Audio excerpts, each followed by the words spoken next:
So this video is my first ever full-length painting video. After fixing some mic volume problems, I'm going to try this again. So here I have two pieces. Generally speaking, I don't paint small quantities such as this, but I wanted to capture a few things to make some reels, some shorts, and this is just the whole video. So I wanted to put it up on YouTube so you can kind of see what I'm doing, and then maybe you'll want more. And if you want more, that'll be great. And I will make more of these. So right here, I am taking our adventurer's tent, which is an accessories that we sell, and I'm base coating it in brown. All of our pieces get some level of base coating. The brown we're using here is a bear rug color, and we use this so that way it's a good foundation.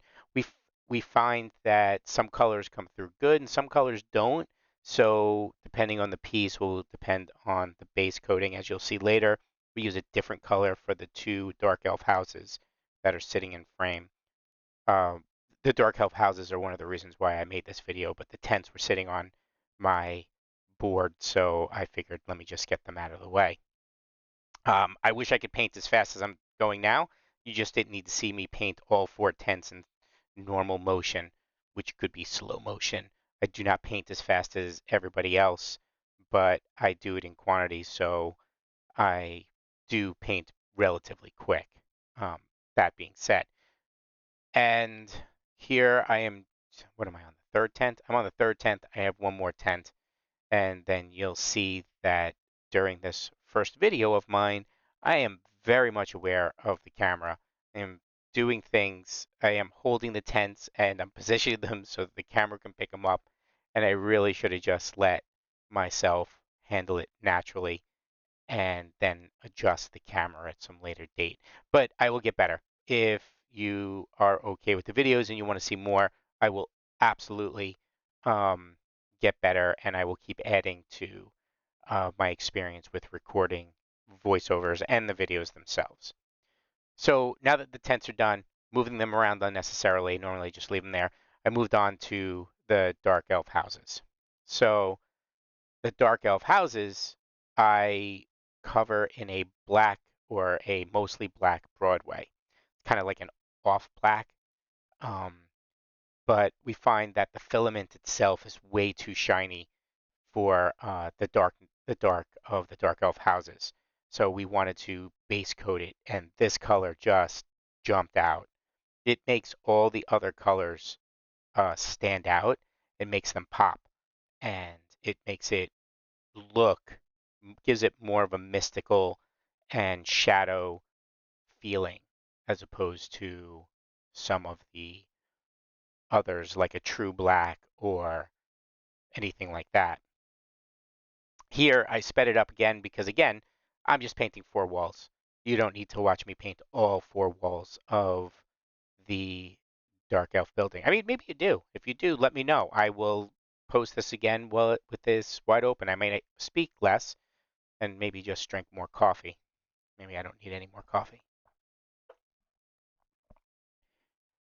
So the interiors of buildings are something that I don't fully paint. I paint them with the base coat, whatever the base coat happens to be, when I can and where I can reach it. But I find the interiors difficult to paint and really unnecessary. Sure, I could get angled brushes to get into the areas that I can, but detailing them is really unnecessary. When you play with these and you put them on your table, the roof is on, there might be somebody inside, but the roof is on, and you don't really see the inside. You really want the outside. You want your table to look good from the outside.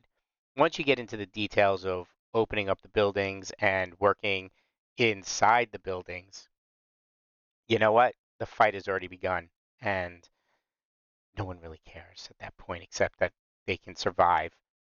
Or at least that's what I find with some of my players. But where I can, I will base coat the interiors. But interestingly, I was thinking about it. I don't base coat the interior of any roof, and I don't know why. I only do it for the bases. I guess when you take off the roof, you usually put the roof to the sides and you're only looking down into the building. Maybe that's why I do it. But I have other pieces where there's 3 base coats. I will base coat it in all 3 colors just so that it's consistent on the inside and out. And then I just don't follow up with the details. I just didn't find them necessary at most points. So what you're going to see is I will move on to this next piece. But like I said, since I was just making a video, I will only paint one side. And that's going to come back and bite me when I have to paint this, paint the details. I'll go and grab it and I will look at the one side and go, oh, look, it's painted, and start with the details and realize that I did not finish this piece. So even me saying it right now, I will not remember when I pull that piece out of the pile and paint it. Hopefully I'll be painting it for a successful Kickstarter, but that's why I needed the video, because we are releasing the new line of Dark Elf buildings and I wanted a video of me painting one. I'm going to take more pictures and videos of the Dark Elf buildings over the next couple of weeks, and I'll present them here. And I'll present more and more longer range videos. But after I paint this, I am now going to show you what a finished one kind of looks like. But I'm only going to show you one side because I didn't know what the camera wanted at this point. But yeah, we'll learn. And hopefully I'll learn how to talk to myself better, even though I'm talking to you, really just talking to myself. But if you've stayed this long, I appreciate you. Thank you for liking the video or enjoying the video. If you like it, let me know. Comment, and I will put more up. Have a great day.